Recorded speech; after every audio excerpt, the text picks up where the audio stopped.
Just একটা মিউজিকের মাধ্যমে, একটা গানের মাধ্যমে দেখিয়ে দিচ্ছে। এই জিনিসটা আমার একদম বেকার লেগেছে, ঠিক আছে, পুরো বেকার লেগেছে। মহালয়াতে পরীক্ষা।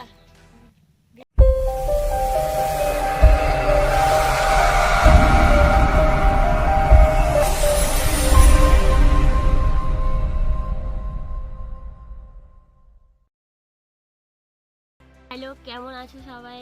তোমাদের ভালোবাসা আমিও খুব ভালো আছি, আশা করি তোমরাও খুব ভালো আছো। একটা নতুন আরেকটা ব্লগ নিয়ে তোমাদের কাছে চলে এলাম। তো আজকের দিনটা হচ্ছে মহালয়া কার কেমন কাটছে অবশ্যই আমাদের কমেন্টে করে জানিও, ঠিক আছে? তো চলো, আমি 4টার সময় উঠতে পারিনি, ও না উঠলেও কি হবে, সারা দিনই আমাদের মহালয়া চলতে থাকে, ঠিক আছে? তো ঘুম থেকে উঠে ফ্রেশ হয়ে নিয়েছি, এবার বিছানা টিছানা গুছিয়ে খাওয়ার দাওয়ার খাবো, তারপরে একটু মহালয়া দেখবো, ঠিক আছে?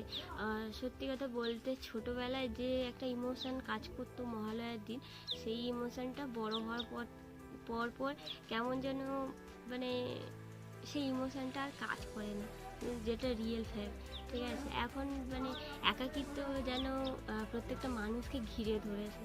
যাই হোক না কেন, বেশি ভাট বকবো না, চলো ভিডিওটা শুরু করা যাক।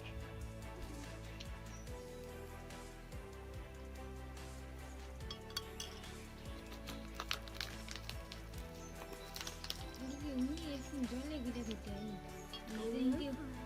জল দিয়ে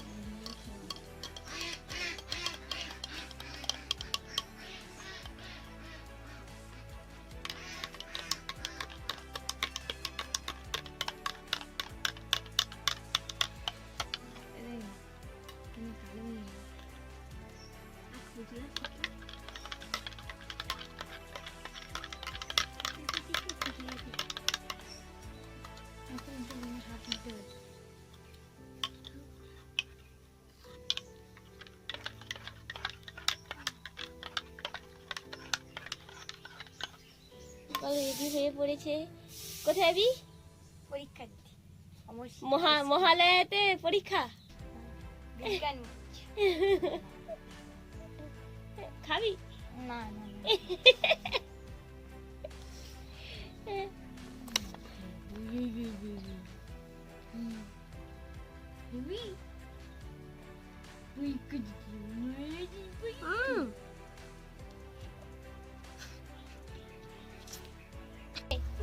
খাবে? ভালো এটা খাবে?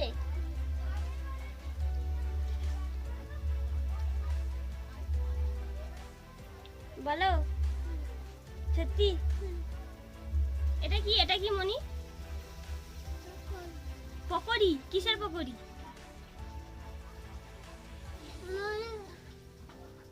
ঝাল আছে। এদিকে এদিকে সরে। মহালয়া দেখবো মনি, মহালয়া দেখবো।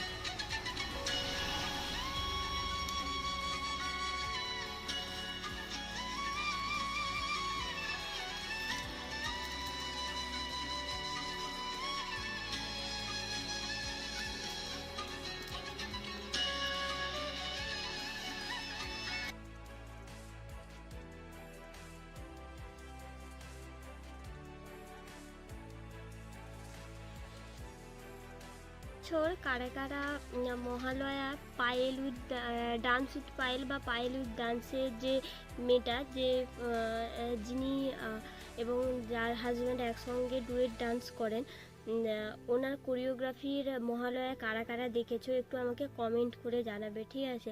তো আমি বেসিক্যালি ওদেরই মহালয়াটা দেখছিলাম। আমি আমার পার্সোনাল এক্সপিরিয়েন্স থেকে বলছি, কোরিওগ্রাফি মোটামুটি আছে, বাট আমার মনে হয় আরেকটু বেটার হতে পারতো, কারণ সাংস্কৃতিক কালচারের মধ্যে যুক্ত আছে, সেহেতু আমার মনে হয় জিনিসটা আরেকটু বেটার করলেও ওনারা করতে পারতেন। এবং যেখানে মানে যে মোমেন্টগুলো আমরা কিছু কিছু জিনিস যেগুলো দেখে আমরা নিজেদের মধ্যে ফিল করতে পারি, সেই ফিলিংস জিনিসটা আমার এলো না এই মহালয়াটা দেখে, প্রথম কথা। আর দ্বিতীয় কথা হচ্ছে যে যখন দেবগণরা যখন দেবী দুর্গাকে বিভিন্ন অস্ত্র প্রদান করেছিল, সেই যে জিনিসটা, ওই জিনিসটাকে মানে কে কোন জিনিসটা দিয়েছে ওই জিনিসটা কিন্তু মেনশানই করেনি, জাস্ট একটা মিউজিকের মাধ্যমে, একটা গানের মাধ্যমে দেখিয়ে দিচ্ছে। এই জিনিসটা আমার একদম বেকার লেগেছে, ঠিক আছে, পুরো বেকার লেগেছে। তো যাই হোক না কেন, বেশি কিছু কমেন্ট করা উচিত নয়, কিন্তু যেহেতু দেখো প্রত্যেকেই সোশ্যাল মিডিয়াতে এখন বেশিরভাগ আমাদের মানে আমাদের বয়সী ছেলেমেয়েরা বেশিরভাগই এখন সোশ্যাল মিডিয়া ইনফ্লুয়েন্সারদের অবশ্যই ফলো করে। সেহেতু আমি সবাইকে মোটামুটি ফলো করি, কারণ আমি ডান্স ভালোবাসি। তার কারণে ডান্সের বেসিক জিনিস যেটা হয়, আমি যেটা বুঝি, ছোটোবেলা থেকে ডান্স করেছি, সেহেতু আমার যেটা মনে হয় যে একটা ডান্সের কোরিওগ্রাফি একটা ছেলে কিংবা একটা মেয়ে যদি ভালোভাবে মন দিয়ে জিনিসটাকে বোধগম্য করে নেয়, তাহলে সে আই থিঙ্ক পুরো থিমটা তৈরি করতে পারে নিজের মতো করে। সেহেতু আমার মনে হয়েছে আরেকটু রেকটিফাই করে আরও বেটার করলে হয়তো আরও ভালো লাগতো। বাট আমার পার্সোনাল যদি এক্সপিরিয়েন্স, মানে আমার পার্সোনাল ওপিনিয়ন যদি বলো, আমার কিন্তু জিনিসটা ভালো লাগেনি। যাই হোক না কেন, তোমরা কিন্তু অবশ্যই কমেন্ট বক্সে জানিও তো তোমাদের কেমন কী লেগেছে। তো বেশি কিছু আর বলতে চাই না, ব্লগটা এখানেই আমি বন্ধ করছি। মানে আমার মহালয়াটা দেখে সিরিয়াসলি বলছি, আমার মহালয়া দেখো, ছোট থেকে মানুষ বড় হলে এমনিতেই সব জিনিস কালচারের সব কিছু থেকে একটু একটু করে মনটা হটে যায়, এটা স্বাভাবিক জিনিস। বয়সের সঙ্গে সঙ্গে মানুষের মানে কি বলা যায়, বোধগম্য ক্ষমতা খুব প্রখর হয়ে যায়। সেহেতু মানুষের চিন্তাভাবনা আলাদা রকম হয়, বাচ্চা মেন্টালিটিতে চলে যায়। সেহেতু মানুষের অনেক কিছু ভাবনা চিন্তা হয়, তার কারণে মানুষ কেউ কালচারের সঙ্গে, যদি কালচারটা তার পেশা হয়, ধরো গান, নাচ, আঁকা, খেলা, এইসব যদি তার পেশা হয়, তাহলে সেই মানুষটা তো সেখান থেকে বেরোতে পারবে না, সেটা তো অবশ্যই তাকে করতে হবে, তাই না? কিন্তু আমার যেটা মনে হচ্ছে যে মানে আমি নিজে ফিল করি যে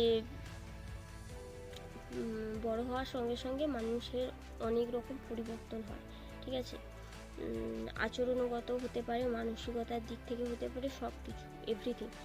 যাই হোক না কেন, চলো ভিডিওটা আজকের মতো এই পর্যন্ত। ভিডিওটা যদি ভালো লেগে থাকে তাহলে অবশ্যই আমাকে কমেন্টে জানিও, আর চ্যানেলে যদি নতুন হয়ে থাকো তাহলে অবশ্যই সাবস্ক্রাইব করে বেল নোটিফিকেশান অন করে রাখো। চলো, বাই।